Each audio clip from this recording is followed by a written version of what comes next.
একটি শ্লোকের মাধ্যমে অধ্যায়ের মাধ্যমে ভগবান যখন একটা কোনো কাজ করেন তার মধ্যে অনেক কিছু অন্তর্নিহিত থাকে।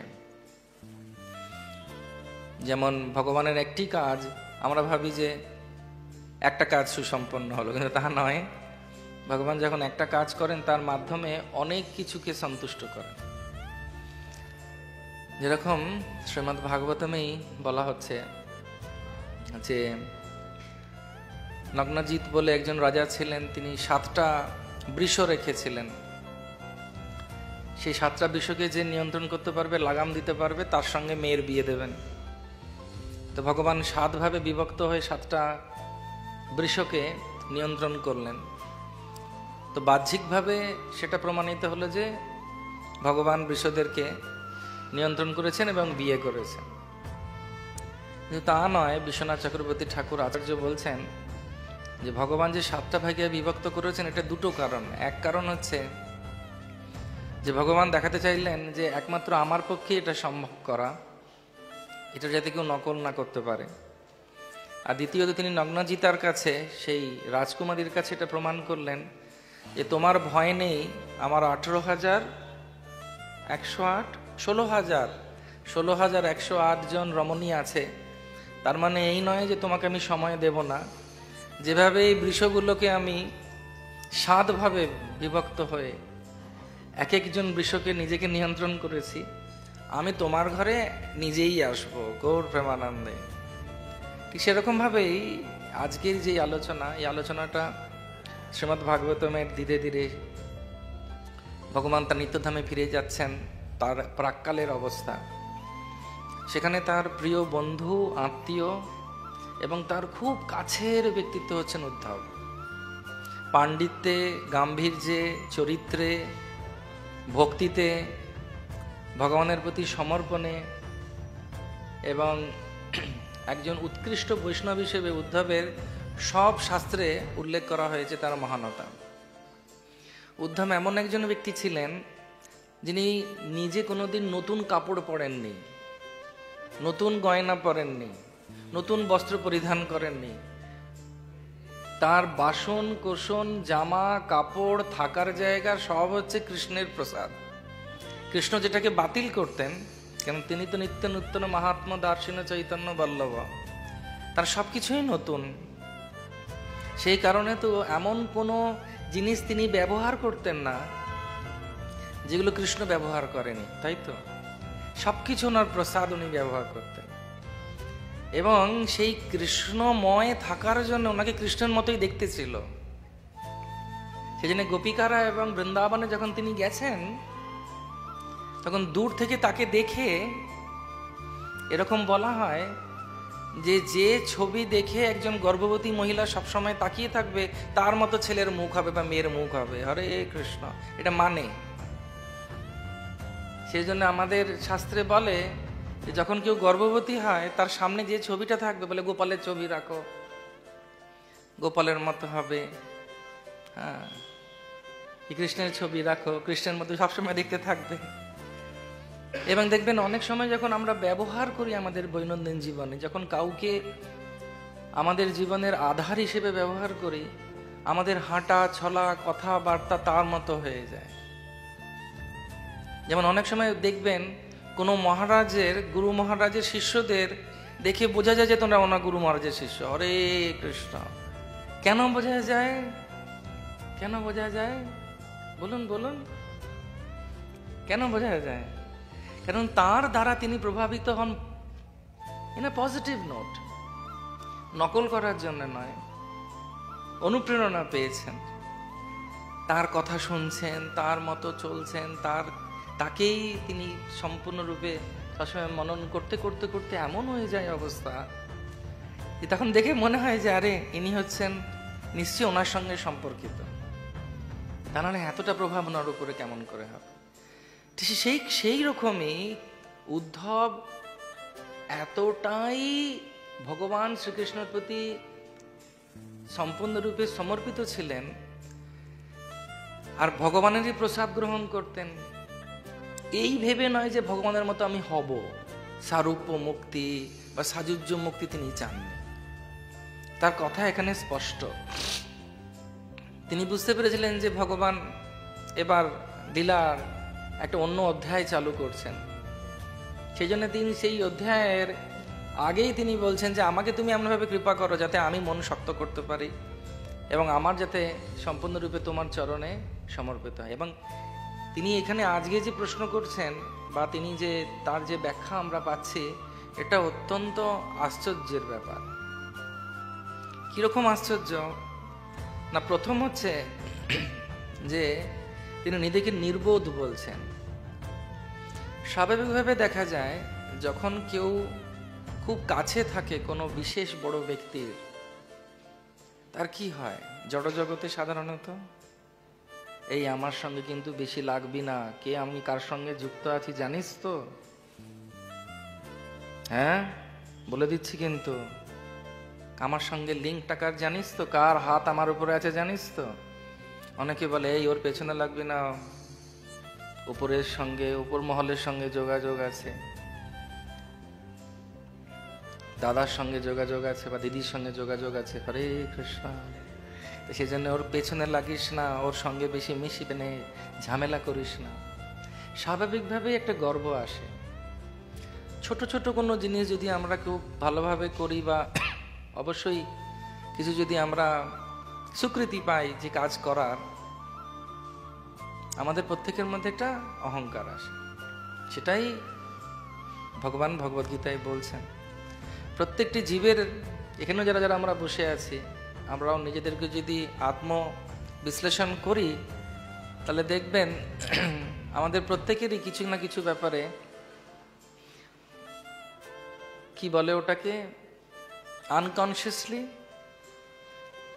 হ্যাঁ, অবচেতন মনেও, সামনে বলছি না যে আনা না আমার নাম টাম লাগবে না, এসবে কি আছে, ঠাকুর তো অন্তর্যামী, উনি সব বুঝে নেবেন।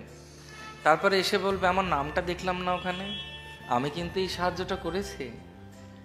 একটা ভেতরে ভেতরে ইচ্ছা থেকে যায়, সেটা বাহ্যিকভাবে আমরা না চাইলেও কিন্তু আমাদের মনের মধ্যে থাকে। তাহলে চিন্তা করুন, যে ব্যক্তি ভগবানের সংস্পর্শে রয়েছে, আজকে যদি কাউন্সিলরের সঙ্গে ভালো সম্পর্ক হয়, আজকে যদি পুলিশ সুপারের সঙ্গে আমার লোকাল পুলিশের থানার সঙ্গে ভালো যোগাযোগ থাকে, বা যদি মিনিস্টারের সঙ্গে আমার যোগাযোগ থাকে, বা আমার দাদা যদি এমএলএ হয়, নয় যদিও তবু বলছি উদাহরণস্বরূপ, তাহলে স্বাভাবিকভাবে একটা গর্ব আসবে এবং মানে তাচ্ছিল্য করার একটা স্বভাব থাকবে, ধরাকে সরাজ্ঞান করা বা হেয় করা।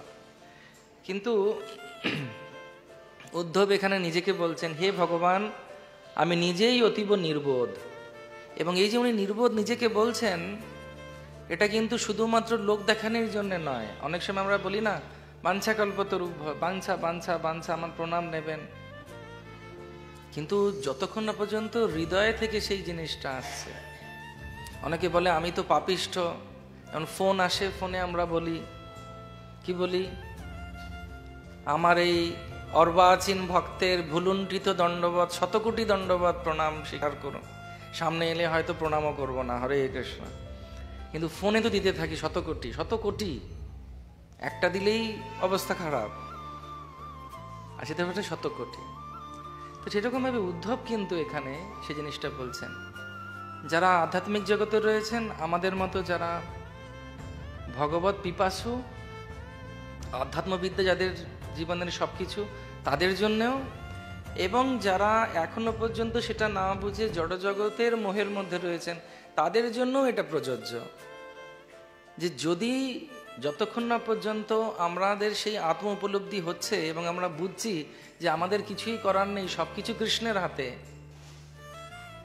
ততক্ষণ পর্যন্ত এই ভাব আমাদের আসবে না। যেরকম বলা হয় যে আমরা যখন ভগবত ভক্তির পথে আসি বা ভক্তি পথে আসি, তখন আমাদের প্রত্যেকের মধ্যে একটা উৎসাহ থাকে, উদ্দীপনা থাকে, আমরা অনেক কিছু ভগবানের জন্য করতে চাই এবং সেটা স্বাভাবিক করা, সেটার জন্যে এখানে আসা। কিন্তু সেই কাজ করতে করতে বা সেবা করতে করতে অনেক সময় আমরা এমন দৌড়াতে থাকি যে এই জিনিসটা আমাদের মধ্যে আসতে শুরু করে দেয়, সে যে যেখানেই থাকুক না কেন সেটা ব্যাপারে সাবধানতা অবলম্বন করা উচিত। যে আমরা ভাবি যে আমরা কেউ কেটা মানে বোঝেন তো, মানে একজন বড় সড়ো কেউ। তার কারণ এই ভক্তির লাইনেও দৌড়ানোটা, কতটা প্রচার করব, কোথায় যাব, কতটা প্রজেক্টে ঢুকবো, কি কি সেবা করব, কোন কোন মন্দিরে কি কি করব, এটার একটা যে ভগবান বলছেন ঊর্ধ্বম গচ্ছতি সত্যত মধ্যে তিষ্ঠা রাজসা জঘন্য গুণবৃত্তস্য অধো গচ্ছন্তি তামসে। 3 গুণের প্রভাবে দেবী হেস্যা গুণময়ী মম মায়া দূরত্ব, যার কথা এখানে বলা হচ্ছে, তার প্রভাবে একজন ব্যক্তি সম্পূর্ণরূপে ভুলে যায় যে তার কিন্তু ক্ষমতায় সে করছে না, সে চেষ্টা করছে, ভগবত কৃপায় সেই কাজটা হচ্ছে। এবং ভক্তি পথে কোনো লিমিট নেই, আর এই দৌড়ানোর পথে বাইরের জগতে কোনো লিমিট নেই। লিমিট মানে বোঝেন তো, লিমিটের বাংলা কি? সীমাবদ্ধতা নেই। যেমন 100 মিটার্স রেস একটা সীমা আছে, দড়ি বলে no strings attached. No strings attach মানে 11 মিটার আপনি দেখতে পাচ্ছেন ওই যে স্যার আর ম্যাডাম দাঁড়িয়ে আছে লাল ফিতেটা নিয়ে, ওই অবধি যেতে হবে। 200 মিটারে ওই অবধি যেতে হবে। কিন্তু আমাদের যে দৌড়, যখন কারোর অহংকারের দৌড় শুরু হয়, তার কোথায় সেই লাল দড়িটা জানে না কেউ। সেজন্য যে বুদ্ধিমান ব্যক্তি তেষাম সতত যুক্তা নাম ভজতাম প্রীতিপূর্বকম দদামে যুদ্বুদ্ধি যোগং তং ইয়েন মাম প্রযন্তে, তার নিজের সেই দৌড়ের ব্যাপারটা নিজেকে বুঝে নিতে হবে। সেজন্য প্রথম হচ্ছে নিজেকে বোঝা। এই শ্লোকের মাধ্যমে যা আচার্যরা যা শিক্ষা আমি পেয়েছি, আমার মনে হয় যেটা আমি বুঝতে পেরেছি সেটাই আপনাদের সঙ্গে আমি আদান প্রদান করছি। যে প্রথম অবস্থায় প্রত্যেকজন ব্যক্তিকে বুঝতে হবে, আমি যদি না ঝোঁকি আমি ভগবত কৃপা পাবো না। আমি যদি ভাবি আমি সব জেনে গেছি, সর্বজ্ঞ জানা হয়ে গেছে আমার নাম, জানা একটা টাইটেল হয় উড়িষ্যাতে, জেনা, সেজন্য বলে বাংলা ভাষাতে বলে সর্বজ্ঞ জেনা। সর্বজ্ঞ যেমন সর্বজ্ঞ জ্ঞাত, তাহলে তো কৃষ্ণ হয়ে গেল সে। তো প্রথম আলোচনার বিষয় হচ্ছে যে নির্বোধ বলছেন তিনি।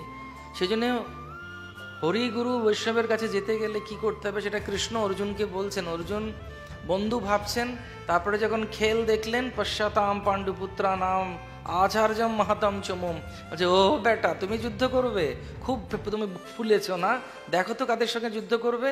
উনি আবার বুক ফুলিয়ে বলছেন চলুন তো দেখি কে কে যুদ্ধ করতে এসেছে, একটু দেখি তো। দেখবি বেটা কেমন লাগে, দেখ কেমন লাগে, মজা দেখবি, দেখ মজা দেখ।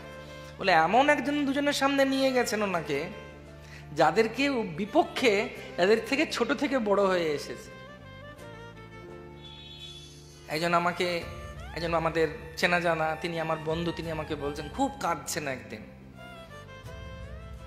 মানে কাঁদছো কেন তুমি, কি হয়েছে? বলছে জমি বাড়ি সম্পত্তি নিয়ে জানেন আমার বিরুদ্ধে কোর্টে কে কেস করেছে। কে কেস করেছে? বলছে আমার ভাই, আজকে আমার কাছে পত্র এসেছে কোর্টের। প্রভু আমি ভাবতে পারছি না এটা কি করে হয়, ও আমার একই বাবার একই মায়ের পেটের, বাংলায় ভাষায় বলে না অনেকে, নাকি আপনার ভাই নিজের মায়ের পেটের ভাই না? বাবারে আর কত, এবারে কি জিনগত ভাবে পরীক্ষা করে দেখতে হবে। তো তিনি কাঁদছেন। আমি বললাম যে এটাতে আশ্চর্য হবার কিছু না, এটা তো কলিযুগ। হ্যাঁ, দ্রাপর যুগেও হয়েছে। মামকা পাণ্ডবা আশ্চর্য কিম করবো তো সঞ্জয়, বিনা যুদ্ধে দেব না আমি সুচাগ্রমে দিনী, দুর্যোধন বলে দিয়েছিল। তাকে বোঝাতে কতজন গেছিল? স্বয়ং গোবিন্দ গেছিলেন, 5টা গ্রাম দিয়ে দে, পাণ্ডবরা খুশি হয়ে যাবে। বলছে না, দেব না। সেই জন্যে যখন নিজের লোকের কাছে থেকে দুঃখ পাই, কারণ সব থেকে কাছের লোক সব থেকে বেশি ব্যথা দিতে পারে আমাদের, সেটা হচ্ছে জগতের নিয়ম। সেই জন্য বলে যার জন্যে করি চুরি সেই বলে চোর, বলে না বাংলা ভাষায়। এই কথাগুলো এসেছে কোথা থেকে? এইখান থেকে এসেছে, শাস্ত্র থেকে। যখন অর্জুন দেখছেন যে ভীষ্ম পিতামহর কোলে বড় হয়েছেন উনি, এবং তিনি যুদ্ধে রয়েছেন অন্যদিকে, তিনি দেখছেন আরেকজনকে যাকে বাবার মতো ভালোবেসেছেন, তিনি কে? দ্রোণাচার্য। তার গুরু আর এই শিষ্য এত সুন্দর সম্পর্ক ছিল যে অর্জুন ওইভাবে নিবেদিত ছিলেন গুরুর চরণে যে গুরুদেব ওনাকে বলেছিলেন যে আমি তোমাকে শ্রেষ্ঠ শিষ্য এবং সব থেকে বড় ধনুর্ধর বানাবো। সেই গুরুদেবকে যখন তিনি উল্টো দিকে দেখছেন, তখন তার যত বড় বড় কথা ছিল তিনি ধোঁয়ার বান মেরে সবাইকে অজ্ঞান করে মৎস্য দেশের যত গরুগুলোকে নিয়ে পালাচ্ছিল, কৌরবরা তাদের কাছ থেকে জয়ী করে এনেছিল। তিনি বায়ুকে রোধ করতে পারেন অর্জুন। তিনি গুড়াকেশ মানে জানেন? ঘুম দরকার নেই। একটা পরীক্ষা করেছিল হয় আমেরিকাতে, জেগে থাকতে হবে শুধু ওইটাই। 2 দিন জেগে থাকার পরে 3 দিনের দিন মাথা খারাপ হয়ে অজ্ঞান হয়ে পড়ে গেছে। কিন্তু অর্জুন গুড়াকেশ ছিলেন। তিনি রাত্রেবেলা, এগুলো কিন্তু চেষ্টা করবেন না একদম যে কি আমি চেষ্টা করি আজকে আমি জেগে থাকি কতদিন, তারপরে কিন্তু আপনাকে রাঁচিতে পাওয়া যাবে বা পিজির মেন্টাল হেলথ ইউনিটে পাওয়া যাবে, সেটা ভালো হবে না। কারণ আচার্যদের এবং মহাপুরুষদেরকে নকল করতে নেই। অনেক সময় অনেকে ভাবে আমি চেষ্টা করে দেখি তো, অর্জুন পেরেছে তো কি হয়েছে, আমিও কম নাকি? আমিও তো জন্মাষ্টমীতে রাতে শুই না, আমিও তো দিদির বিয়ে হয়েছিল বরযাত্রীতে গেছিলাম, রিসিভ করেছিলাম, আমিও তো ঘুমোইনি, আমি বাসর জেগেছিলাম দিদির সঙ্গে। হরে কৃষ্ণ। তা আপনি দিদির সঙ্গে বাসর জাগলে গুড়াকেশ হয়ে যাবেন না। অর্জুন, ওর নাম ফাল্গুনী, তিনি এত তাড়াতাড়ি মনের বেগের থেকেও তিনি তাড়াতাড়ি ওনার বান চলতে পারে। তার আরেক নাম কি ছিল? সব্যসাচী। 2 হাত একসঙ্গে চলে। 2 হাত একসঙ্গে চড়া মানে বুঝতে পেরেছেন? কারা কারা ডান হাতে কাজ করেন, কারা কারা বাঁ হাতে কাজ করেন? 1জন কি 2জন? সেই জন্য বাঁ হাতের কাজ ডান হাতে করা যায়। যার যেটা স্বভাব জন্মগত, বাঁ হাতে যদি যারা ডান হাতে চড়িয়েছে কাউকে, তাহলে বাঁ হাতে চড়াতে পারবে না, বাঁ হাতে শক্তি পাবে না। কিন্তু অর্জুনের 2 হাত কাজ করতো। চিন্তা করুন, সাধারণ মানুষ নন তিনি, ব্যক্তি নন, মহাপুরুষ। তিনি বিমোহিত হয়ে গেছেন। তার কত অহংকার হওয়া উচিত, কিন্তু হয়নি কৃষ্ণের জন্য। তো এত প্রভাবশালী থাকা সত্ত্বেও তিনি কিন্তু সম্পূর্ণরূপে কৃষ্ণকে বলছেন আমি আর পারছি না, উদ্ধবের মতো। তিনি বলছেন কার্পণ্য দোষ পহত স্বভাব পৃচ্ছামি তং ধর্ম সমুদ্র চেতা। একই কথা বলছে, যা শ্রেয় সন্নিশ্চিতং গুহ্যতন্মে শিষ্যস্তে অংশাদি মাংতং প্রপন্নম। এই একই জিনিস এখানে সুন্দরভাবে অন্য ভাষায় উদ্ধব বলছেন। কৃপণতার জন্য আমি আর আমার দেহ অর্থাৎ অহম মমেতি, আমি আর আমার, তার জন্য এই অবস্থা। তো প্রথম অবস্থা হচ্ছে যেটা আলোচনার বিষয়, সেটা হচ্ছে যে নিজে যতক্ষণ না পর্যন্ত আমরা দৈন হচ্ছি, আধ্যাত্মবিদ্যা বা কোনো বিদ্যা আমাদেরকে কাজে দেবে না বা আমরা পাবো না। তখন কৃষ্ণ বললেন তদ্বিদ্ধি প্রণিপাতেনা পরিপ্রশ্নেনা সেবয়া উপদেশান্তিতে জ্ঞানম জ্ঞানিনম সত্যদর্শিনা। যতক্ষণ না পর্যন্ত সেই সম্পূর্ণ শরণাগতি আসছে, স্বাভাবিকভাবে আরেকজন মহতের কাছে আমি আমার মাথা নিচু করছি, সেটা হচ্ছে জ্ঞান পাবার বা আধ্যাত্ম বা জ্ঞান পাবার বিশেষ একটি গুণ। এটা যদি কেউ ভুলে যায়, সে যতদিন পর্যন্ত এই জিনিসটা তার না হচ্ছে, সে কোনোদিন আশীর্বাদ পাবে না। আশীর্বাদ নিচের দিকে যায়, উপর থেকে জোর করে আশীর্বাদ দেওয়া হয় না। অনেক সময় লোকে বলে আমাকে আশীর্বাদ দিন, আমাকে আশীর্বাদ দিন। ওইভাবে আশীর্বাদ হয় নাকি? হাতটা ধরে টেনে অনেক সময় মাথায় ঠেকিয়ে নেয়, তখন যে ঠেকাচ্ছে হাতটা সে ভাবছে বাবা কতক্ষণে ছেড়ে দে, মা কেঁদে পাচ্ছি, আশীর্বাদ দেবো কি? পালাতে পারলে বাঁচা যায়। সেভাবে হয় না আশীর্বাদ। আমি একবার মনে আছে জয়পাতাকার সময় গুরু মহারাজ এখানে এসেছেন, আর ভিড় হয়ে গেছে, এত ভিড় হয়েছে যে বলার কথা নয়। আর গুরু মহারাজকে ছেঁকে ধরেছে সবাই, সবাই ভাবে যে ওইভাবে আশীর্বাদ পাওয়া যায়। গুরু মহারাজ সঙ্গে ক্লাসে বলে এসেছিলেন, এখানে ক্লাস হতো, ক্লাসে বলেছিলেন যে গুরুকে কষ্ট দিয়ে কিভাবে আশীর্বাদ পাবে, গুরুর সেবা করতে হবে, তখন যখন তিনি খুশি হবেন তখন আশীর্বাদ। এবং সেজন্য তিনি যেটা যে গুণগুলো এই আশীর্বাদের ফলে আসে সেটা হচ্ছে বিনয়। তো উদ্ধব এখানে বিনয়ের সঙ্গে প্রশ্ন করছেন কৃষ্ণকে, তিনি কৃপা ভিক্ষা করছেন। সেই জন্য ভগবান ভগবদ্গীতায় বলছেন তদ্বিদ্ধি প্রণিপাতে না, প্রাণিপাত করতে হবে, সেবা করতে হবে। এবং তখন যখন জ্ঞান আসবে, সেই জ্ঞান আসার ফলে কি হবে, তার চরিত্রে কিরকম হবে, তখন বলা হচ্ছে ভগবান সেই ভগবদ্গীতাতে আবার ফিরে যাব। ভগবান বলছেন, তিনি বলছেন যে বিদ্যা বিনয় সম্পন্নে ব্রাহ্মণে গভীহস্তিনী সুনীচেনা সপাকে চা পণ্ডিতা সমদর্শিনা। বিনয় যদি না থাকে, যখন ভগবত কৃপা হবে, এখানে উদ্ধব নির্বোধ বলছেন, বোকা বলছেন নিজেকে। শিলতমল কৃষ্ণ গোস্বামী মহারাজ গুরুদেব তিনি একদিন বৃন্দাবনে প্রভুপাদকে বলছেন, প্রভুপাদ আমরা সবাই গাধা। তখন প্রভুপাদ বলছেন, খুব ভালো এই চেতনাটা, হরে কৃষ্ণ। তুমি যদি নিজেকে ভাবো ঘোড়া, তাহলে আমি তোমাকে পিটিয়ে কিছু করতে পারবো না। কারণ বাংলা ভাষায় বলে ঘোড়াকে পিটিয়ে, এই গাধাকে পিটিয়ে ঘোড়া। কিন্তু তুমি যদি এখনো পর্যন্ত ভাবছো যে হ্যাঁ আমি বোকা, আমি কিছু করতে যাব, যেমন অনেক সময় অনেকে বলে ক্লাস দিতে গিয়ে নিজে হাত তুলে বলে জানি, তাহলে আর কি বলবো, তুমি মাইকটা নাও, আমি অমাইক হয়ে বসি, দরকার নেই আমার মাইক নেবার, সব জেনে গেছি আমি, ওই সর্বজ্ঞ জানা। তো সেজন্য তখন গুরুদেবকে প্রভুপাদ বলছেন যে হ্যাঁ এই ভাবটা খুব ভালো, তুমি যতক্ষণ নিজেকে মূর্খ মাপবে, আমি ততক্ষণ তোমাকে কিছু সাহায্য করতে পারবো। তুমি যদি সবই জেনে গেছো তাহলে কেমন করে হবে। তো সেই জন্য বলা হয় যে অনেক সময় যদি কারোর মধ্যে এই আত্ম অহংকার আসে যে আমি সব জানি, সে প্রকৃতপক্ষে একা হয়ে যাবে, সে ভগবত ভক্তিতেও এগোতে পারবে না এবং একা হয়ে যাবে। ইংরেজি ভাষায় একটা কথা আছে যেটা আমাদের বাংলা ভাষাতেও আছে, যে তুমি যদি দৌড়াতে চাও খুব জোরে কোনো দিকে, তাহলে একা দৌড়াও। বা বোঝাতে পারছি কি? যদি দৌড়াতে চাও কোনো দিকে, কোনো বিশেষ জিনিসের প্রতি বা দৌড়াচ্ছে, যদি দৌড়াতে চাও তাহলে একা দৌড়াও। কিন্তু তুমি যদি অনেক দূর দৌড়াতে চাও তাহলে সবাইকে সঙ্গে নাও, যাত্রাটা ভালো হবে। বোঝা যাচ্ছে?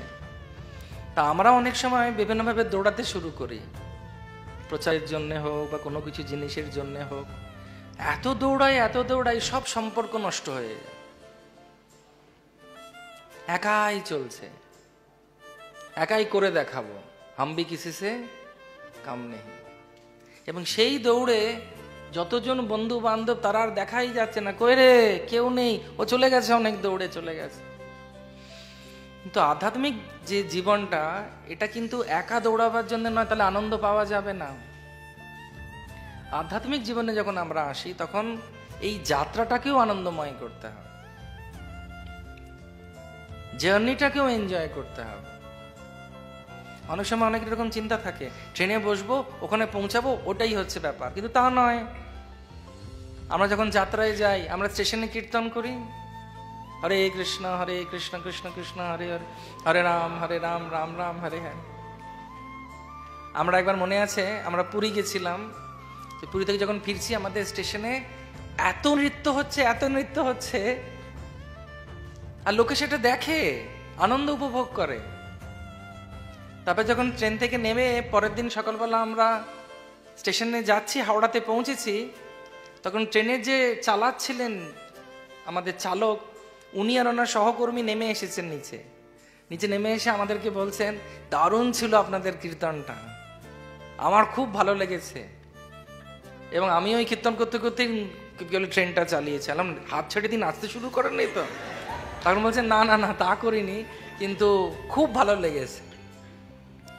যখন শিল প্রভুপাদ ভক্তদেরকে নিয়ে প্রথমবার আমেরিকা থেকে বৃন্দাবনে আসছিলেন, কোন একটা বোয়িং বিমান, নামটা ভুলে যাচ্ছি, সেই বিমানের 90% ছিল ভক্ত, এবং এই 1000 ফিট ওপরে আজ থেকে প্রায় এত বছর আগে সবাই কীর্তন করছে, নাম করছে সেই ফ্লাইটে উপরে, এবং সেখানে বিমান সেবিকা, বিমান সেবক এবং পাইলট অব্দি ধন্যবাদ দিয়েছিলেন, ক্ল্যাপিং মানে ওভেশন দিয়েছিলেন যখন ফ্লাইট নাবে, যে এত সুন্দর আনন্দময় করে যাত্রা হয়েছিল। সেজন্য এই যাত্রাটাকেও এনজয় করতে হবে। অনেক সময় আমরা এই আত্ম অহংকার বা শরণাগতি না নেবার প্রচেষ্টা না করে নিজেরা দৌড়াতে থাকি। যারা বোঝার বুঝছে, হরে কৃষ্ণ, কিন্তু ওই লিমিট রাখতে হবে, গণ্ডি রাখতে হবে, দড়িটাকে রাখতে হবে। 100 মিটার্স না 200 মিটার্স, তা না হলে পাগল হয়ে যেতে হবে আমাদের। সেটা হচ্ছে একটি বিষয় যেটা আমাদেরকে বানতে হবে। যেমন একবার ভক্তিতীর্থ স্বামী মহারাজ তিনি তার সাক্ষাৎকারে বলছিলেন, উনি ছিলেন আমাদের এই ইসকনের সেই সময়ের সবথেকে বড় বুক ডিস্ট্রিবিউটার। ওনার নাম বোধহয় ঘনশ্যাম প্রভু ছিল সেই সময়, যদি আমি ভুল না বলি। তো উনি এত চাপ দিতেন ভক্তদেরকে যে ওই দলটা প্রতিবার ফার্স্ট আসতো বুক ডিস্ট্রিবিউশনে। তা একদিন উনি পুস্তক বিতরণ করে একটু দেরিতে ফিরেছেন, ফিরে শুনছেন ওনার দল কি আলোচনা করছে। উনি ভাবছেন দল খুব খুশি, দল খুব আনন্দে রয়েছে। তো উনি কান পেতে শুনছেন, হঠাৎ করে ঢুকতে গিয়ে আটকে গেছেন। বলছে এই দলে আর থাকবো না, অযথা চাপ, সব সময় খালি চাপে চাপ মনে করছি, আর ভালো লাগছে না, আনন্দের সঙ্গে সেবা করতে পারছে না। স্বামী বলছে এই মন্দির ছেড়ে অন্য মন্দিরে কোথাও সেবায় চলে যাব, আর নিতে পারছি না চাপ। উনি এত চাপ দিচ্ছে, সব কথাতে উনি এসে আমাদেরকে খালি একটা কথাই বলছেন, এটা করতে হবে, এটা করতে হবে, এটা করতে হবে। আরে উদ্দেশ্য ঠিক আছে, কিন্তু এত চাপ দিচ্ছ কেন? পাচ্ছি না নিতে। তো উনি যখন শুনলেন, উনি তো বিদ্বান ছিলেন, বুদ্ধিমান ছিলেন, ভালো ভক্ত ছিলেন, শুদ্ধ ভক্ত ছিলেন, পরবর্তীকালে উনি গুরু হন এবং আরো সুন্দর সুন্দর কার্য কৃষ্ণ তার মাধ্যমে করেন। উনি সঙ্গে সঙ্গে পরের দিন থেকে নিজের আচরণ, নিজের ব্যবহার, নিজের ভালোবাসা, নিজের বন্ধুত্ব এমন করে দিলেন, যেই মুহূর্তে তিনি রিলিজ করে দিলেন ওদের সবাইকে এবং সবার সঙ্গে একসঙ্গে সেবা করা শুরু করলেন, সেই বছর আরো বেশি বুক ডিস্ট্রিবিউশন ভালো হয়েছিল। মহারাজ বলছিলেন যে চাপ দিয়ে নয়, ভালোবেসে। সেরকম আরেকটি ঘটনা আছে, ছিল তমাল কৃষ্ণ গোস্বামী মহারাজ গুরুদেব, তিনি বাস নিয়ে বুক ডিস্ট্রিবিউশনের জন্য যেতেন। কারণ ইসকনে আমাদের একটাই উদ্দেশ্য হচ্ছে স্মর্তব্য সততম বিষ্ণু বিস্মর্তব্য না জাত উচিত, সর্ব অবস্থায় কৃষ্ণকে স্মরণ করা, কখনো না ভুলে যাওয়া।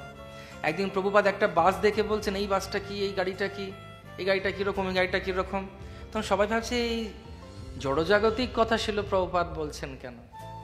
পরবর্তীকালে প্রভুপাদ বললেন যে আমার খুব ইচ্ছে যে একটা চলন্ত মন্দির হোক। চলন্ত মন্দিরটা কি না, বুক ডিস্ট্রিবিউশনের যে বাসগুলো, বাসটাকে অর্ধেক করে থাকার জায়গার গোডাউন, আর সামনে গৌরনীতাই বা জগন্নাথ বলদেব বা কৃষ্ণ বলরাম বা ঠাকুর ভগবান রাধাকৃষ্ণ, এইভাবে পেছনে খুব সুন্দর দরজা খুলে যাবে, রাধাকৃষ্ণর আরতি হবে, পুজো ভোগ লাগবে, সচল মন্দির, গৌর প্রেমানন্দে। এটা আমাদের কলকাতার একটা নেওয়া উচিত, আমাদের যেন একটা থাকে এরকম। এই নতুন নতুন মানে ভক্তরা হচ্ছে, এই বুক ডিস্ট্রিবিউশন এইভাবে যাবে। একবার একটা ঘটনা মনে আছে, পুলিশ পেছনে লেগেছে, পুলিশ পেছনে লেগেছে, গাড়ির পেছনে পেছনে যাচ্ছে, থামাও থামাও থামাও, কি ব্যাপার? বলছে আমরা দূর থেকে দেখলাম দুটো বাচ্চাকে তোমরা ঘরে বন্দি করে রেখেছো আর ওদেরকে আগুন দেখিয়ে ভয় দেখাচ্ছ। রাধাকৃষ্ণের আরতি হচ্ছিল, হরে কৃষ্ণ। ওরা দূর থেকে দেখে ভাবছে গাড়ির পেছনে দুটো বাচ্চাকে ভয় দেখাচ্ছে। তো একটা উদ্দেশ্যের জন্যই করা, সেটা হচ্ছে যে যাতে সবসময় কৃষ্ণকে আমরা স্মরণ করে রাখতে পারি। তো যখন এরকম বলছেন, তখন প্রভুপাদের জন্য শ্রীল তমাল কৃষ্ণ গোস্বামী মহারাজ প্রথম দুটো গাড়ি হয় গুরুদেব, তারপরে বিষ্ণুজন স্বামী মহারাজের সঙ্গে 7খানা গাড়ি ইউরোপ এবং আমেরিকায় 7 দিকে যায়, এবং সেখান থেকে হাজার হাজার ভক্ত হয়েছে, কোটি কোটি ভক্ত হয়েছে। ওরা একটা কলেজের সামনে গিয়ে বাসটাকে রেখে দিত, এবং সেই বাসে রাধাকৃষ্ণ থাকতেন, সেখানে ভক্তরা দেখতে আসতো, বিষ্ণুজন মহারাজ কীর্তন করতেন, খুব সুন্দর গলা, গন্ধর্ব লোকের মতো।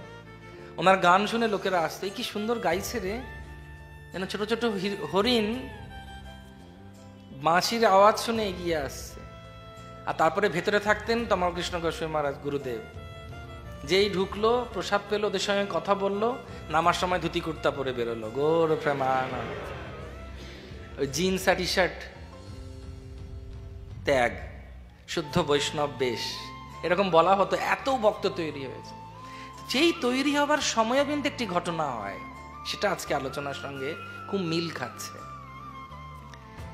যখন বাস অনেকগুলো বেঁধে শুরু হলো, বাসের মধ্যে টক্কর শুরু হলো। হরে কৃষ্ণ। কোন বাসটা আগে গিয়ে কোন কোন কি বলে কলেজের কাছে গিয়ে দাঁড়াবে, যাতে সে না যেতে পারে, ওই বাসের একজন মেম্বার টায়ার পাংচার করে দিত। দেখে মনে হচ্ছে কম্পিটিশন, উদ্দেশ্যটা কৃষ্ণকে দেওয়া, কিন্তু চেতনাটা ভালো থাকলো না। তখন কি হলো, আবার চিন্তা করতে সবাই বসলেন, এটা তো আমাদের উদ্দেশ্য নয়। আমাদের উদ্দেশ্য হচ্ছে আধ্যাত্মিক প্রতিযোগিতা, আরেকজন ভালো করছে দেখে খুশি হতে হবে, পোড়াগন্ধ যেন না পাওয়া যায়। আগে বাসের পেছনে লেখা থাকতো, দেখবি আর জ্বলবি, লুচির মতো ভুলবি। এখন দেখি বাসের পেছনে লেখা থাকে, চেষ্টা করো তোমারও হবে। আমি যখন এই বাসগুলোতে দেখি আমার খুব ভালো লাগে, আমার খুব আনন্দ হয়। তখন আমি বলি, এই কাছে নিয়ে যেত গাড়িটাকে, মনে আছে চন্দন প্রভু আছেন নাকি, আমি ওকে বলি গাছের কাছে নিয়ে, বাসের কাছে নিয়ে ছবি তুলবো, ছবি তুলবো। খুব ভালো লাগে, চেষ্টা করো তোমারও হবে। কারণ কষ্ট না করলে তো কেষ্ট পাওয়া যাবে না। সারা রাত জেগে ঠাকুরের ওই বানানো হয়েছে গয়না ফুলের, তারপর ঠাকুরকে দেয়া হয়েছে। আমি ভাববো শুধু এসে পরিয়ে দেবো, তা তো হবে না বাবা। তোমাকে ফুল আনতে হবে, দরদাম করতে হবে, তারপরে ব্যাগে করে ভরে ভরে আনতে হবে, সেগুলোকে এখানে রাখতে হবে, সেগুলোকে ছাড়াতে হবে, পোকা বাঁচতে হবে, তারপর সেটাকে নিয়ে কাপড়ে কেটে বানাতে হবে, তারপর রাত জেগে জেগে চোখ করছিল ওটাকে কি বলে, কি গান বলে ওটাকে, হ্যাঁ, গ্লু গান দিয়ে ফুলগুলোকে লাগাতে হবে, অনেক কষ্ট করতে হবে, তারপরে না ওনার কাছে যাবে ওটা। কেমন লাগছে ভগবানকে আজকে? তো সেই জন্য এই কম্পিটিশনটা কিন্তু আসবে যদি উদ্ধবের মতো আমরা সম্পূর্ণরূপে কারুর শরণাগতি না নিই। এটা হচ্ছে 3 নম্বর আলোচনা আজকে। সেটা হচ্ছে একজনকে রাখুন জীবনে যার সঙ্গে মুখোশ খুলে কথা বলা যায়। উদ্ধবের কৃষ্ণ ছিলেন, যাকে বলা যায় আমি না সত্যি আমার প্রবলেম হচ্ছে গো। কি প্রবলেম হচ্ছে? কেন বাইরের জগতে আমরা সবাইকে সবকিছু দেখাই, লোকে ভাবে। আমার বাবা যখন দেহ রেখেছেন অনেকে বলছে ঠিকই তো ছিলেন, আপনার থেকে উনি ফিট ছিলেন। আমি বললাম যে না, ওনার আগে 4-5 বার স্ট্রোক হয়ে গেছে। ও, তো বাইরে থেকে উপর থেকে সব ঠিক লাগে, উনি হাসছেন, উনি নাচছেন, কীর্তন করছেন, সবই তো ভালো, এই মাতাজি এই প্রভু। অনেক সময় আমরা বলতে পারি না ভেতরের রস। কিন্তু উদ্ধব বলছেন জড়জাগতিক আসক্তির জন্য আমি আটকে গেছি, কৃষ্ণ আমার কষ্ট হচ্ছে, তুমি আমাকে উপদেশ দাও। আমরা অনেক সময় লজ্জায় যেতে পারি না, আমি তো এখন হয়ে গেছি অনেক হোমড়া চোমড়া, আমার কি করে দুঃখ হবে, আমার কি করে অসুবিধে থাকতে পারে। না, অসুবিধে থাকতে পারে, অসুবিধে নেই আরেকজনের কাছে গিয়ে কথা বলতে। হ্যাঁ, আমাদেরকেও সেরকম বিশ্বাসযোগ্য আশ্রয় হতে হবে, আশ্রয় দিতে হবে। এবং যখন আমাদেরও কোনো অসুবিধা হচ্ছে বা আমরা যদি বুঝতে পারছি না, আরেকজনের কাছে গিয়ে জিজ্ঞেস করতে হবে। আমি অনেক সময় আমার ছোটদেরকেও জিজ্ঞেস করি, এটা কি শ্লোক গো? তার মানে এই নয় যে আমি ছোট হয়ে গেলাম। আমি অনেক সময় পরিদাসকে জিজ্ঞেস করি, কারণ ওরা চর্চার মধ্যে থাকে।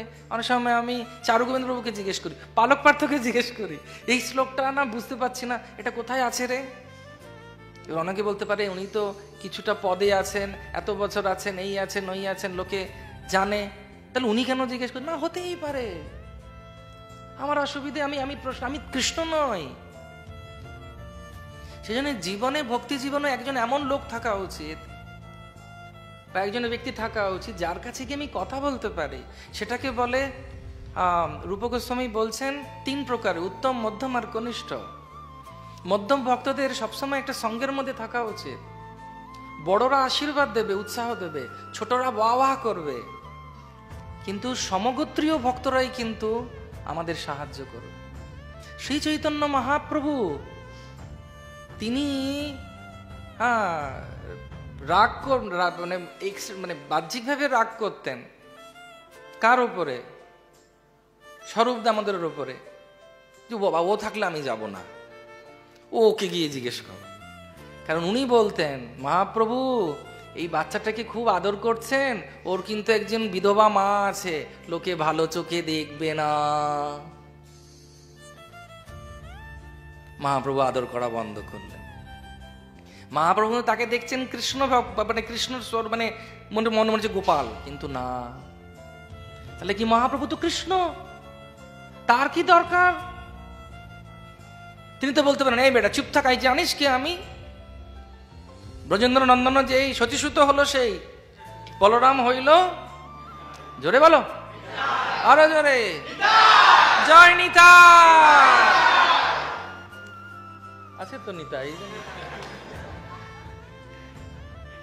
তুমি বলতে পারতেন আমার তোমার পরামর্শ দরকার। অনেক সময় এরকম হয়, কোনো বন্ধু এসেছে বলছে, ভাই এটা করিস না ভাই, সত্যি বলছি ঝামেলায় পড়ে যাবো, তোর সঙ্গে আমরা পড়ে যাই, করিস না বলে। না, আমি বলছি, এই তুই জানিস কার সঙ্গে আমার সম্পর্ক আছে? এখানকার এমএলএ আমার দাদা। মূর্খতা এটা। মহাপ্রভুকে যখন তিনি বলছেন, মহাপ্রভুকে বারণ করছেন সনাতন গোস্বামী, মহাপ্রভু এত লোক নিয়ে যাবেন না বৃন্দাবন, কানিনাশলা থেকে ফিরে এলেন। তাহলে আমাদের কেন কষ্ট হয় যখন কেউ বলে যে তুমি এটা ঠিক করছো না, ভুল করছো না? তুমি ঠিক করো নিজেকে, এটা তো আশীর্বাদ। কেউ বলছে, গোপাল গুরু বলে একটা বাচ্চা ছেলে ছিল, সে একজন মহাত্মাকে ওরকম বলেছে। একদিন দেখছে যে কথিত, মানে চৈতন্য চরিতামৃত মঙ্গলে এইসব জায়গায় উল্লেখ নেই, যে একজন জনৈক ভক্ত জীবটাকে ধরে রেখেছেন। এই জীব এত হরিনাম করছে, খুব ভালো ভক্ত। তখন সে গোপাল গুরু ওর জল নিতে গেছে, ওনার গুরুদেব বা কেউ হবেন, আমি ঠিক মনে করতে পারছি না। মহাপ্রভু এটি উল্লেখ আছে কোথাও? উল্লেখ নেই। তো তখন তিনি বলছেন যে আপনি যদি বিষ্ঠা ত্যাগ করার সময় যদি প্রাণ ত্যাগ হয়, তাহলে হরিনাম সেই সময় করবেন না। হরিনামের সময়, বিষ্ঠা ত্যাগের সময় হরিনাম করবো কেমন করে? নাম নামকারী বহুদান যে সর্বশক্তি সত্যার্পিত নিয়মিত স্মরণেন কালঃ এতাদৃশী তব কৃপা ভগবান মমাপি দুর্দৈবমিদৃশম ইহাজনীন অনুরাগ। বিষ্ঠা ত্যাগের সময়, পটি করার সময় নাম করতে হবে। উনি বাচ্চাটা বলছে, আচ্ছা গুরুদেব, আপনি যদি এই বিষ্ঠা ত্যাগ করতে করতে প্রাণ বেরিয়ে যায় তখন কি হবে নাম না নিলে? বলছি, বাবা গোপাল, তুই তো আমার গুরু হলি রে আজকে। সেই থেকে নাম হয়ে গেল আমাদের কি বলে গম্ভীরার, যিনি ওখানে মহন্ত ছিলেন, গোপাল গুরু। ওনার এমনি করে জপ করছেন, ওনার একটা বিগ্রহ আছে রাধাকান্তর পাশে, যেটা প্রতাপরুদ্র মহারাজ এনেছিলেন দক্ষিণাত্য থেকে বিজয় করে।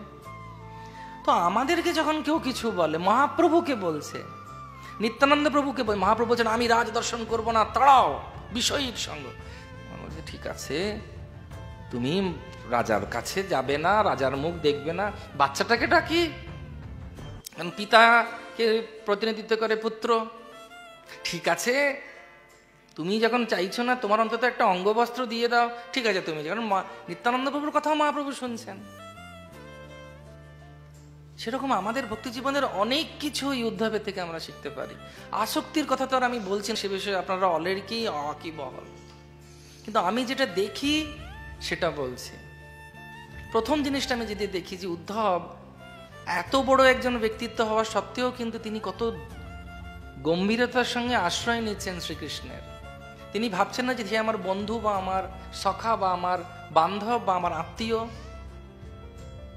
সেরকম আমাদের জীবনে এরকম অনেক থাকতে পারে ভক্ত, বা ভক্তিন, তাদের কাছে আমরা সলা পরামর্শ করতে পারি, কোনো অসুবিধা নেই। আর আমাদের যে কোনো অবস্থায় দৈন্য থাকা উচিত, কারণ জড় জগতের থেকে আমরা আলাদা জগতের লোক হতে চাইছি। সেই জন্য আমাদেরকে এই গুণগুলো আনা উচিত। দৈন্য আত্মনিবেদন গোতৃপ্তে বরণ, অবশ্য রক্ষিবে কৃষ্ণ বিশ্বাস পালন। ভক্তি অনুকূল মাত্র কার্যের শিকার, ভক্তি প্রতিকূল ভাব বর্জনাঙ্গিকার। সেজন্য একজন জীবনে রাখুন, একজন কি দুজন আমাদের থাকা উচিত, যার কাছে আপনি সব রকম প্রশ্ন বা সব কথা সুন্দরভাবে বলতে পারবেন। সেই ব্যক্তিটাও আপনিও হন আরেকজনের জন্য বিশ্বাস নিয়ে। লোকে আসে না কেন? আমার কথা যদি জেনে যায় তাহলে আমাকে পরবর্তীকালে শোষণ করতে পারবে। এটা জড় জগৎ নয়, এটা আধ্যাত্মিক জগৎ নয়। আমার গুরুদেব বলতেন যে সেই জন্য শিব হতে হবে সবাইকে, বৈষ্ণবদের আর বৈষ্ণবীদের। শিব হতে মানে কি জামা কাপড় ছেলে শ্মশানে বসে থাকতে হবে? না, শিবকে তো ওরকম নকল করা যাবে না। বৈষ্ণব নাম যথাসম্ভব। শিব কি পান করেছিলেন? সেটা কি গিলে ফেলেছিলেন? কণ্ঠে কেন ধারণ করেছিলেন?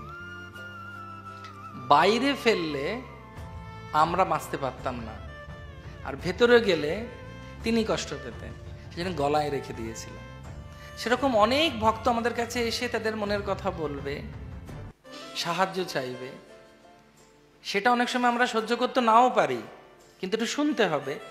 দরকার হলে তাকে আরেকজনের কাছে পাঠিয়ে দিতে পারি, কিন্তু কাউকে বলা যাবে না। অনেক সময় কি হয়, এই আত্ম অহংকারের জন্য আমি আমার নিজের একটা ঘটনা বলি। আমাদের মন্দিরে অন্য একজন জায়গার একজন ব্যক্তি এসেছিলেন। তিনি কিছু কারণের জন্য খুব ডিস্টার্বের বাংলা কি, হ্যাঁ, চিন্তিত বা একটু ব্যতিব্যস্ত ছিলেন। তো আমাকে আমার কর্তৃপক্ষ বলেছিলেন যে যাও, ওর কথা শুনে একটু সাহায্য করো ওকে।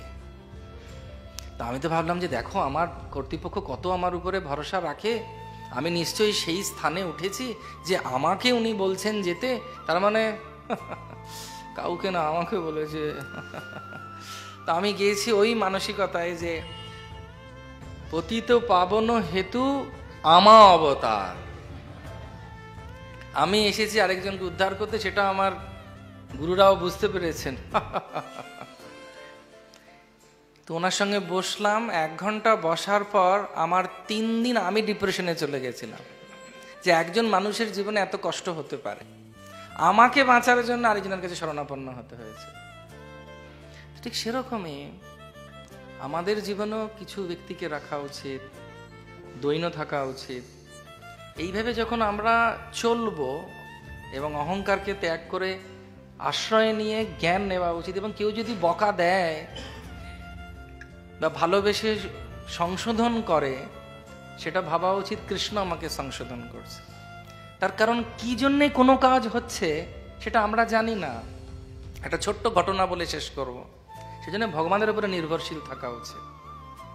অনেক সময় আমরা ভাবি যে উপকার করলাম কারো এইটা করে, কিন্তু তা নয়। ভগবানের বিচারে জিজ্ঞেস টিজ্ঞেস করে করলেই ভালো, শাস্ত্র সম্মত মেনে। বৈকুণ্ঠের দ্বারে যমরাজ এসেছেন। কে এসেছেন? ওনার সেদিন মিটিং ছিল, হরে কৃষ্ণ, বা রিপোর্ট দেবার বোধহয় কিছু ব্যাপার ছিল। তখন গরুড়দেব বসে আছেন গেটের বাইরে। তো গরুড়দেবের সামনে একটা ছোট্ট পাখি লাপালাপি করছে। তো উনি পক্ষীরাজ, পাখিটা ওনার সামনে ঘুরে বেড়াচ্ছে। তখন গরুড়দেব পাখিটাকে দেখছেন, খুশি আছেন। যমরাজ দেখছেন যেই দরজায় ঢুকতে যাচ্ছেন বৈকুণ্ঠের দ্বারে, পাখির দিকে তাকালেন, ভুরু কুঁচকালেন, এই চলে গেল। তো গরুড়দেব ভাবলো, বাবা রে বাবা, এর উপরে জমের দৃষ্টি পড়েছে, আহারে সোনা আমার আয়, বলে মুহূর্তের মধ্যে ডানা ঝাপটে গরুড় তিনি পৃথিবীতে নর্মদা নদীর তীরে একটি সুন্দর বৃক্ষের মধ্যে, কোটরের মধ্যে পাখিটাকে নিশ্চিন্তে রেখে দিয়ে আবার বৈকুণ্ঠে গিয়ে বসে আছে। এদিকে নারায়ণের সঙ্গে মিটিং পিটিং হয়ে নারায়ণের কাছ থেকে ফিরে আসছেন কে? যমরাজ। যমরাজ ফিরে এসে বলছেন, আচ্ছা পাখিটা কোথায়? বলছে না, মানে কিছু মনে করবেন না, আপনার দৃষ্টি পড়েছিল তো, আমি ভাবলাম একটু সাহায্য করি, সেই জন্যে তাকে আমি অমুক জায়গায় অমুক কোটরে রেখেছি। বলছে হ্যাঁ, এক মুহূর্ত পরেই সেই কোটরে সর্পদংশনে ওর মৃত্যু ছিল, সেটাই দেখছিলাম আমি, তুমি ওকে সাহায্য করলে। হরে কৃষ্ণ।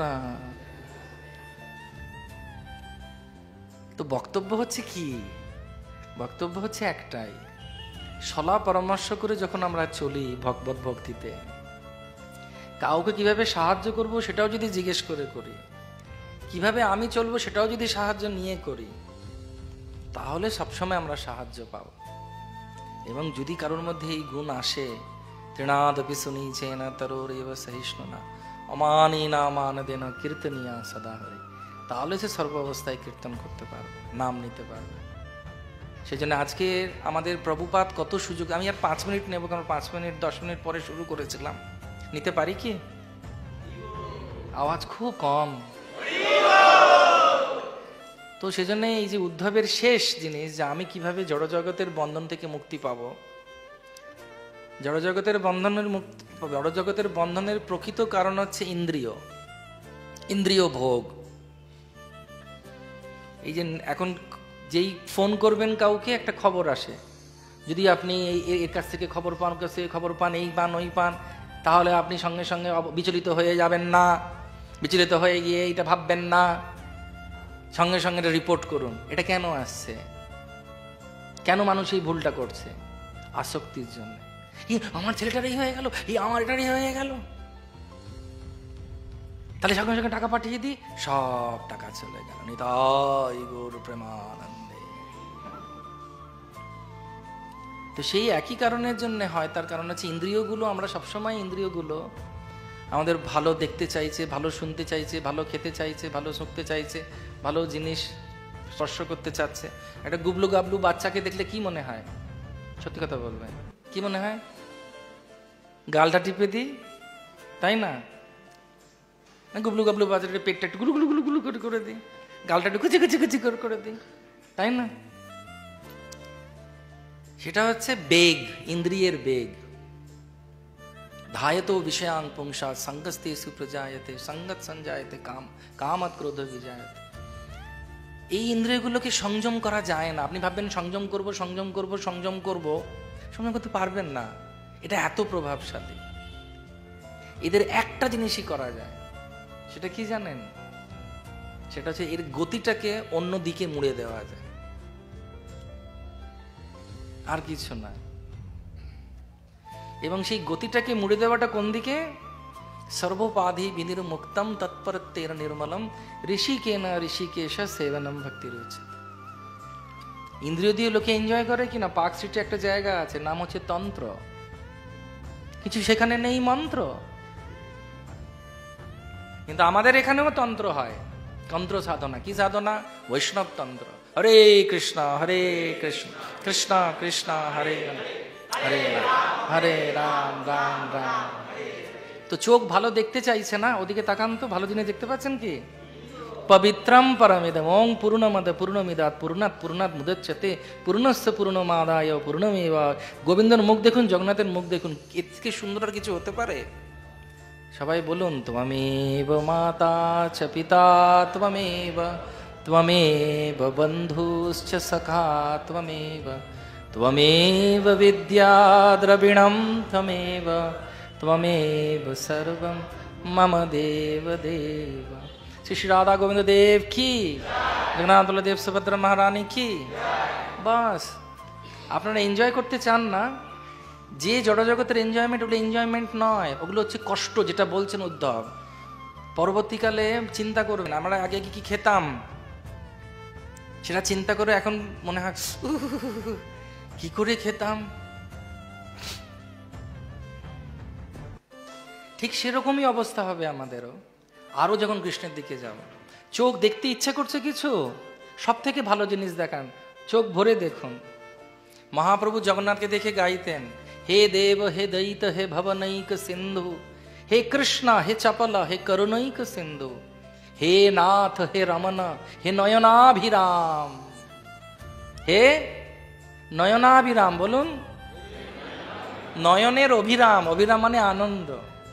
হা হা কদানুভবিতসি পদম দিশোর্মে, কবে আমার সেই দিন হবে, হায় হায় হায় রে, যে আমি তোমার চরণটা আমার হৃদয়ে রাখতে পারবো। মহাপ্রভু জগন্নাথকে দেখে পুরীতে গাইতেন, হে দেব হে দৈত হে ভবনৈক সিন্ধু, হে কৃষ্ণ হে চপলা হে করুণৈক সিন্ধু, হে নাথ হে রমণ হে নয়নাভিরাম, হা হা কদানুভবিতসি পদম দিশোর্মে। ভালো লেগেছে? তো মহাপ্রভু তিনি কৃষ্ণ, নিজে কৃষ্ণ, তিনি দেখাচ্ছেন কৃষ্ণকে দেখতে হবে। কান শুনবে কৃষ্ণের কথা, নাক শুনবে ভগবানের চরণে সমর্পিত অগরু চন্দন পুষ্প ঘৃত প্রদীপ ধূপ দীপ ধুনো। জিহ্বা আস্বাদন করবে কৃষ্ণ প্রসাদ, জিহ্বা বলবে, কি বলবে? হরে কৃষ্ণ কৃষ্ণ কৃষ্ণ হরে হরে, হরে রাম রাম রাম। হাত তালি দেবে, জপ করবে, বাস পঞ্চ ইন্দ্রিয় সম্পূর্ণরূপে কৃষ্ণের চরণে, তখন মন এমনিতেই কৃষ্ণের কাছে চলে আসবে। আর তার সম্পূর্ণ এই আনন্দ উৎসবের সব থেকে বড় উৎসব হচ্ছে আজকে সন্ধ্যাবেলা যেটা হবে, সব ইন্দ্রিয়গুলো নিজেতে ভালো পার্টি করবে, পার্টি টুডে। কি পার্টি? কৃষ্ণকে নিয়ে পার্টি।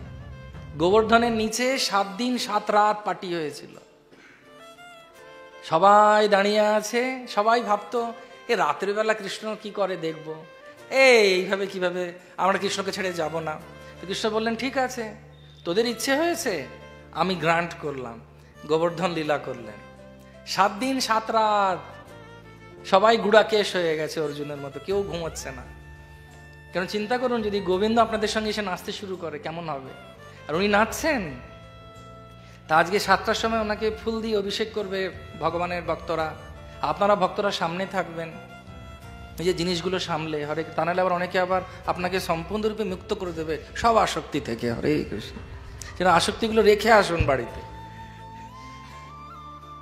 তো ভগবানকে নিয়ে যে আনন্দ, ওইগুলো একই আনন্দ। ইন্দ্রিয়গুলো কষ্ট পায় ভোগ করে জড়জগতে, ওই ইন্দ্রিয়গুলো দিয়েই কৃষ্ণকে দেখে, কৃষ্ণকে কেন্দ্র করে আপনি কৃষ্ণানন্দে এত মাতোয়ারা হবেন যে আপনার ইন্দ্রিয়গুলো এত সতেজ হয়ে যাবে যে আপনি সর্ব অবস্থায় কৃষ্ণকে স্মরণ করে, ইন্দ্রিয়গুলোকে পবিত্র করে কৃষ্ণকে নিয়ে সবসময় আনন্দে থাকতে পারবেন।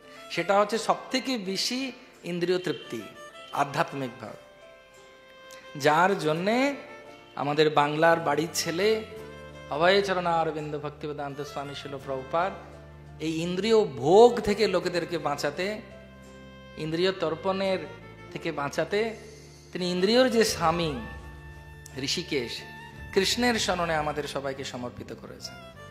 সেজন্য আর কালাতে বিলম্ব না করে, কার কার ইন্দ্রিয়গুলো সজাগ হাত তুলুন দেখি।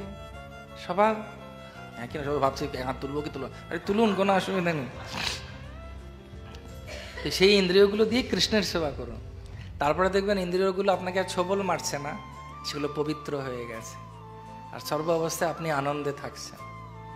অনেক অনেক ধন্যবাদ আপনাদের সবাইকে ধৈর্য ধরে শ্রবণ করার জন্যে।